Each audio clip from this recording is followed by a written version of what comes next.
یہ ہے جو خود بھی کوئی عمل نہیں کرنا چاہتا اور دوسرا بھی اگر کوئی عمل کرنا چاہے تو اسے جہاں میں رہنے کا بس ایک یہی طریقہ ہے، ضمیر جاگ اٹھے تو اسے سلا دیجیے۔ ایک یہ طبقہ ہے۔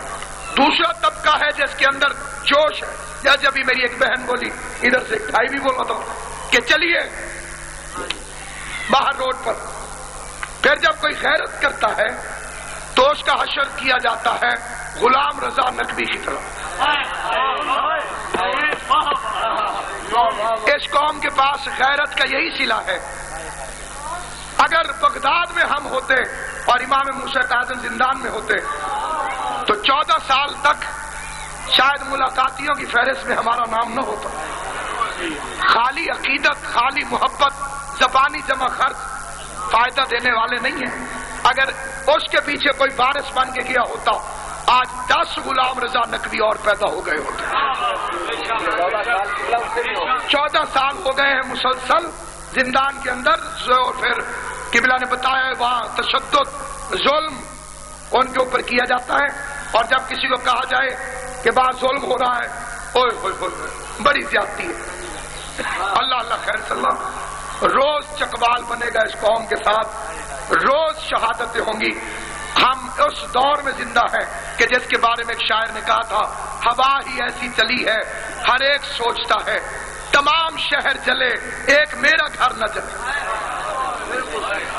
مومن وہ ہے کہ جو اپنا آپ سمجھے میرے ساتھ ہوا ہے۔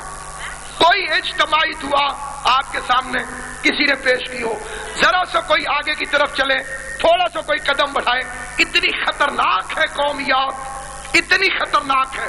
علامہ وقار حسین نقوی صاحب تشریف فرمائیں، اور میرے سامنے شیخ صاحب بھی بیٹھے ہوئے ہیں۔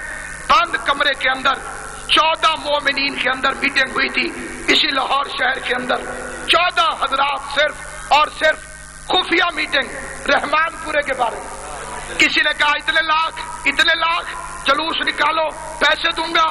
بی بند کر دے فون کو 1 منٹ، یہ زیادہ ضروری بات ہے جو ادھر ہو رہی ہے۔ میٹنگ ہو رہی ہے، میٹنگ کے اندر لوگوں نے اٹھ کے عطیات کا اعلان کیا، اور ایک مومن اٹھا، اس نے کہا میرے پاس پیسے نہیں ہیں، میرے 6 بیٹے ہیں، میں 2 بیٹے امام حسین کے نام پہ دیتا ہوں، انہیں لے جاؤ، انہیں امام حسین کے نام پہ قربان کر دو۔ قبلہ کعبہ گواہیں۔ پھر 3 دن کے بعد سیکٹریٹ میں، یہاں پہ خالد رانجھا اس وقت منسٹر تھا، مشرف کی نئی حکومت آئی تھی، حاج صاحب قبلہ جس وقت ہم منسٹر کے آفس میں داخل ہوئے، پہلا فکرہ خالد رانجھا نے کہا وہ شیخ کدھر ہے جس نے 2 بیٹے چندے میں امام حسین کو دے دیے۔ اتنی خفیہ میٹنگ پہنچانے والے لوگ ہماری صفوں کے اندر موجود ہیں۔ اتنے خفیہ میٹنگ کے اندر ان بندوں کے نام قبلہ کی بھی آنکھوں کے سامنے ہیں، میں بھی انگلیوں پہ گن سکتا ہوں۔ جب تک منافقت نہیں چھوڑی جائے گی اس وقت تک تمہارا تحفظ نہیں ہوگا۔ باقی رہ گئی مجلسیں، مجھے جناب سیدہ کے زخمی پہلو کی قسم، گھر سے نکلتے ہو تو علموں والا تمہارا پہرا دیتا ہوا تھا۔ اس مجلس میں آتے ہوئے زندگی میں یہ اتنا بڑا مجمع، یہ ٹھاٹھے مارتا ہوا سمندر، آج صرف تمہارے پاس زبان نہیں ہے ورنہ 7